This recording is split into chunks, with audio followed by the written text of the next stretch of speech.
আসসালামু আলাইকুম রহমতুল্লাহি ওয়াবারাকাতুহু।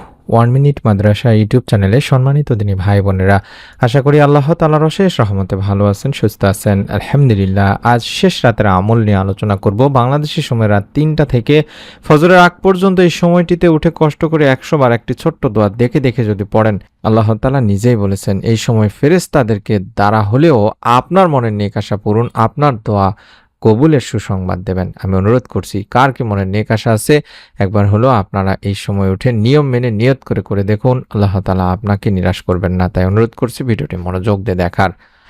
রহমতের প্রহর বা সময় বলতে রাতের শেষ তৃতীয়াংশকে বোঝায়। অলিয়া আউলিয়ারা এই সময়কে ইবাদত বন্দেগীর উত্তম সময় হিসেবে বেছে নিতেন। এ সময় নবী করিম সাল্লাল্লাহু আলাইহি ওয়াসাল্লাম ও সাহাবারা নফল নামাজ, কোরআন তেলাওয়াত, জিকির আসকার ও মুরাকাবা করতেন বা ধ্যান করতেন। এছাড়াও আল্লাহ রাসূল সাল্লাল্লাহু আলাইহি ওয়াসাল্লাম প্রায় সারা রাতই আল্লাহর দরবারে নামাজ, কান্নাকাটি, নফল ইবাদতে মশগুল থাকতেন। তিনি শেষ রাতে বিভিন্ন নফল ইবাদত শেষে কিছুক্ষণ ঘুমাতেন, তারপরে আবার উঠে ফজরের নামাজ আদায় করতেন। আমরা জানি রহমতের সময় হলো রাত 3টা থেকে ফজরের আগ পর্যন্ত, কারণ এই সময় প্রকৃতি থাকে নীরব, পরিবার পরিজনও থাকেন ঘুমিয়ে, জাগতিক কোনো কাজ কর্মের তাড়া থাকে না। ফলে এই সময়ে আল্লাহর ধ্যান করা বা মোরাকাবা করা কিংবা নফল নামাজ আদায় করা, জিকির আসকার করা, দরুদ পাঠ, তাসবিহ তাহলিলের অতি উত্তম সময়। গভীর রাতের এই ইবাদতগুলো এতটা মন দিয়ে করা যায় যে এতে সাধকেরা সাধনার সোপান অতিক্রমের উৎকৃষ্ট সুযোগ পান। শুধু তাই নয়, রাতের এই তৃতীয়াংশের ইবাদতের কথা কোরআন ও হাদিসের বিভিন্ন জায়গায় নির্দেশিত হয়েছে। বলা হয়েছে এ সময় আল্লাহ তাআলা বান্দার ডাকে অধিক পরিমাণে সাড়া দেন। তিনি বান্দাকে অনুপ্রাণিত করতে থাকেন, তাকে ডাকতে বলেন, তার ইবাদত করে তার নৈকট্য লাভের আহ্বান করেন। হযরত আবু হুরায়রা রাদিয়াল্লাহু তাআলা আনহু থেকে বর্ণিত, হযরত রাসূল পাক সাল্লাল্লাহু আলাইহি ওয়াসাল্লাম বলেছেন, আমাদের প্রতিপালক প্রতি রাতের যখন শেষ তৃতীয়াংশ অবশিষ্ট থাকে তখন প্রথম আসমানে অবতরণ করেন এবং বলতে থাকেন, হে বান্দা, আমার কাছে প্রার্থনা করো, আমি তোমার প্রার্থনা কবুল করব। আমার কাছে তোমার জীবনের কি কি চাওয়া আছে চাও, আমি তা তোমাকে দান করব। আমার কাছে তোমার জীবনের যত গুনাহ আছে সমস্ত গুনাহের জন্য ক্ষমা প্রার্থনা করো, আমি তোমার গুনাহকে মাফ করে দেব, ক্ষমা করে দেব। সেই বুখারী শরীফের সহিহ একটি হাদিস। শুধু তাই নয়, এভাবে আল্লাহ তাআলা ফজরের আগ পর্যন্ত তার বান্দাদেরকে নিজেই ডাকতে থাকেন এবং এই সময় যে বান্দা তার মাবুদ মাওলাকে আল্লাহকে ডাকতে পারে, ডাকার মতো ডাকতে পারে, আল্লাহর নিকট কাকুতি মিনতি করতে পারে, রহমতের আমলের বদৌলতে আল্লাহ তাআলা তার ভাগ্যের দরজা খুলে দেন। সুবহানাল্লাহ। এতটাই পাওয়ারফুল একটি আমল এই সময়ের আমল। আমরা তাহাজ্জুদের নামাজ যদি উঠে 2 রাকাত নামাজ আদায় করে কয়েকবার দরুদ ও ইস্তেগফার পাঠ করে এই ছোট্ট দোয়াটি অন্তত কম করে হলেও 100 বার পড়তে পারি, তবে আল্লাহ তাআলা আমাদের মনের সমস্ত আশা আকাঙ্ক্ষা পূরণ করে দেবেন। কারণ রাতের শেষ ভাগে তাহাজ্জুদ নামাজ মানসিক প্রশান্তি এনে দেয় ও উদ্বেগ হ্রাস করে। ধ্যান ও ইবাদতের মাধ্যমে আপনার দুশ্চিন্তা, উদ্বেগ ও চাপ হ্রাস পায়। এছাড়াও রাতের শেষ ভাগে আপনার মস্তিষ্ক সবচেয়ে সক্রিয় থাকে। এই সময়ের ইবাদত মনোযোগ ও চিন্তা শক্তি বৃদ্ধি করে, সৃজনশীলতা জাগ্রত করে দিনী ভাই বোনেরা।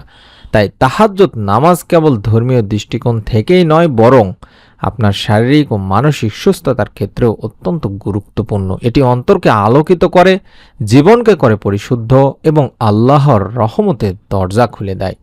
আল্লাহ রাসূল সাল্লাল্লাহু আলাইহি ওয়াসাল্লাম তাই তো কখনো তাহাজ্জুদের নামাজ বা শেষ রাতের নামাজ ত্যাগ করতেন না। আমি চেষ্টা করছি আপনাদের কাছে বোঝানোর যে গুরুত্বটা, যে কতটা গুরুত্বপূর্ণ এই তাহাজ্জুদের নামাজ। তাছাড়াও তাহাজ্জুদের নামাজ এতটাই গুরুত্বপূর্ণ বা নামাজের এত মর্যাদা যে ফরজ নামাজের পরেই এর অবস্থান। সুবহানাল্লাহ। হযরত আবু হুরায়রা রাদিয়াল্লাহু তাআলা আনহু থেকে হাদিসে বর্ণনা করা হয়েছে, নবীজি সাল্লাল্লাহু আলাইহি ওয়াসাল্লাম ইরশাদ করেন, রমজানের পরে সর্বোত্তম রোজা হলো আল্লাহর মাস মুহররম মাসের রোজা, আর ফরজ নামাজের পরে সর্বোত্তম নামাজ হলো রাতের নামাজ বা তাহাজ্জুদের নামাজ। এটি সহিহ মুসলিম শরীফের সহিহ হাদিস।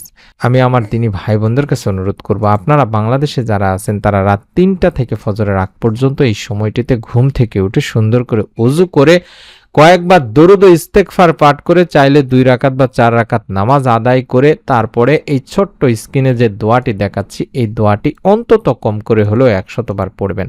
আল্লাহুম্মা ইন্নী আসআলুকা বিআন্নী আশহাদু আন্নাকা আনতাল্লাহ লা ইলাহা ইল্লা আনতাল আহাদুস সামাদুল্লাযী লাম ইয়ালিদ ওয়া লাম ইউলাদ ওয়া লাম ইয়াকুল লাহু কুফুয়ান আহাদ। এভাবে দেখে দেখে 100 বার পাঠ করবেন। আমি আশা করছি এই দোয়াটি আপনারা দেখতে পাচ্ছেন স্ক্রিনের মধ্যে, আপনারা ছবি উঠায় নিন। এই দোয়াটিকে বলা হয় ইসমে আজমের দোয়া। এই দোয়া পড়ে আল্লাহ তাআলার কাছে যদি কোনো কিছু চাওয়া হয়, আল্লাহ তাআলা তার চাওয়া পূরণ করেন। আল্লাহ তাআলার কাছে যদি আপনি আপনার গুনাহের জন্য মাপ চান, আপনার গুনাহ মাফ করে দেবেন, আপনার মনের নেক আশা পূরণ করে দেবেন, আপনার দোয়া কবুল হবে ইনশাআল্লাহ। আমি আমার দিনী ভাই বোনদের কাছে অনুরোধ করছি, এই দোয়াটি আপনি ছবি উঠায় নিন।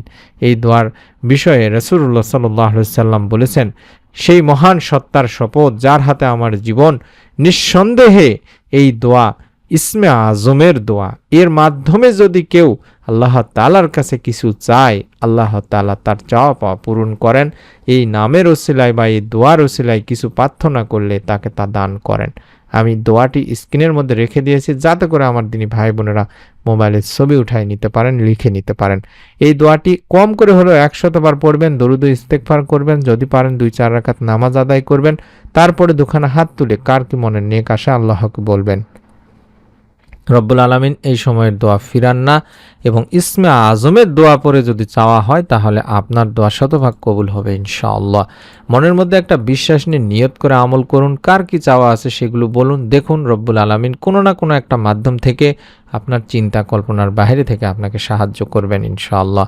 আমি অনুরোধ করছি, নিয়ত করে আমল করবেন তো অবশ্যই, আপনার নিকট আত্মীয় স্বজনদের কাছেও ভিডিওটি শেয়ার করে দেবেন। এবং এরকম গুরুত্বপূর্ণ নতুন ভিডিওগুলো আমরা প্রতিদিন দিচ্ছি, তাই নতুন ভিডিওটি দেওয়া মাত্র যাতে পেয়ে যান, দেখতে পান, মিস না করে ফেলেন, তার জন্য চ্যানেলটি সাবস্ক্রাইব করা না থাকলে সাবস্ক্রাইব করে বেল বাটনটি অন করে রাখবেন। সকলে ভালো থাকুন, সুস্থ থাকুন। আমরা দোয়া করি আল্লাহ তাআলা আপনাদের মনে নেক আশা, আপনাদের দোয়া কবুল করুন। আমিন। আসসালামু আলাইকুম ওয়া রাহমাতুল্লাহি ওয়া বারাকাতুহু।